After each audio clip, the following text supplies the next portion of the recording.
Hey, how's everyone doing? I recently had someone ask me a question about um, what meditation actually is. Um, I was explaining something to them, and sorry about that. The shirt's messing with me. Um, I was explaining something to them, and they were asking, well, you know, break this down. What does meditation actually mean? So let me just give you a version of this, how I explained it to them. Pretty cool, actually. Lord showed me this years ago, and I think this will work and apply for most people. Here we go.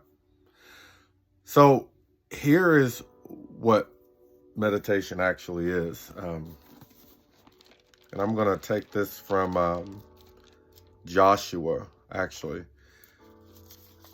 Joshua 1:8. And I guess I should have had it ready, guys. Sorry. So, here we go. Joshua 1:8 says this. This is from the ESV. This book of the law shall not depart from your mouth, but you shall meditate on it day and night, so that you may be careful to do according to all that is written in it. For then you will make your way prosperous, and then you will have good success.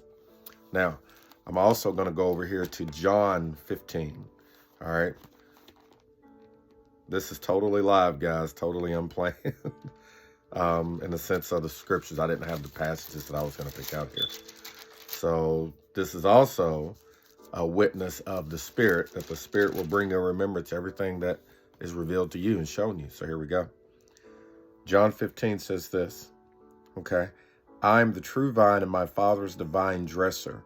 Every branch in me that does not bear fruit, he takes away, and every branch that does bear fruit, he prunes it, that it may bear more fruit. Already you are clean because of the word that I have spoken to you. Verse 4, abide in me and I in you, as the branch cannot bear fruit by itself unless it abides in the vine. Neither can you unless you abide in me. I am the vine, Jesus says. You are the branches. Whoever abides in me and I in him, he it is that bears fruit, for apart from me you can do nothing. Okay? If anyone does not abide in me, he is thrown away like a branch and withers. And the branches are gathered, thrown into fire, and are burned. If you abide in me, verse 7, and my words abide in you, ask whatever you wish, and it will be done for you. Now, I know that took a little while, but here's what you have to understand, okay? First of all, right here in verse 2, when it says, every branch that does not bear fruit, he takes away. That's a very poor translation. It actually says in the original language, that every branch that does not bear fruit, he lifts up from the ground, that they may bear more fruit. There's no abandonment that's done with this God. And how I explain meditation is this way, okay? You ever have something that you worry about intensely? You know how this works. When you're worried about something, it's consumed your mind, it consumes your thoughts. You have problems eating or even holding food down. Some people, it may send you to the bathroom. Other people, they may throw up. Sometimes different things go on in people's bodies. There's so many different things that happen and that physically get affected when you worry and stress over something. Now, here's the thing. In that worry and stress, you never change anything. Okay? But watch this.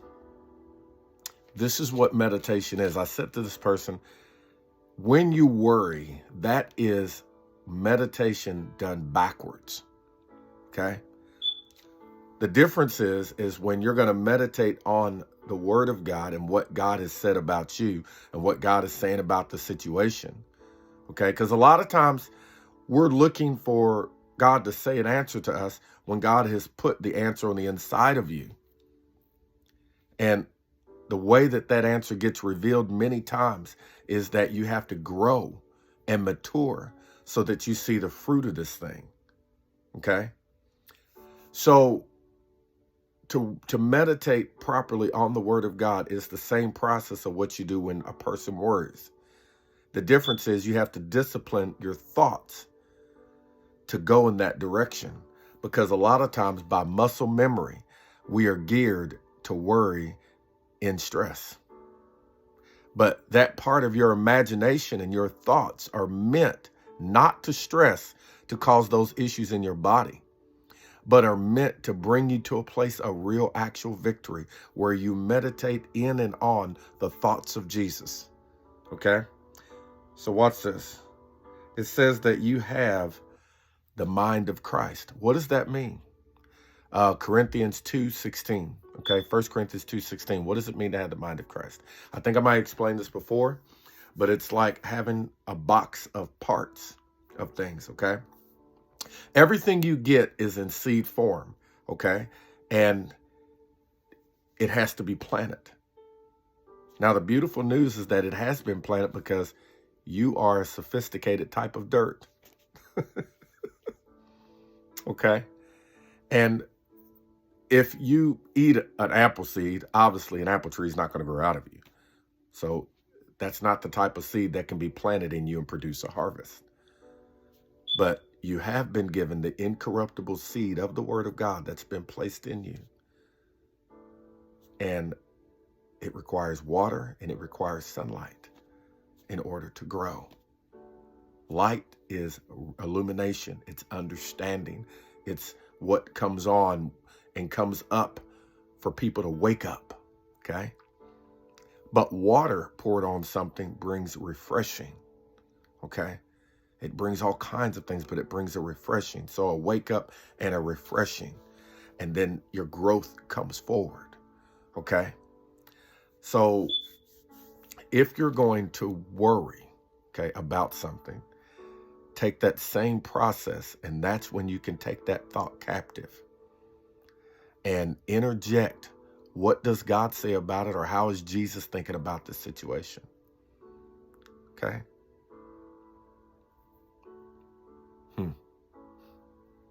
So I want you to be encouraged today that you have the mind of Christ and you can think from that.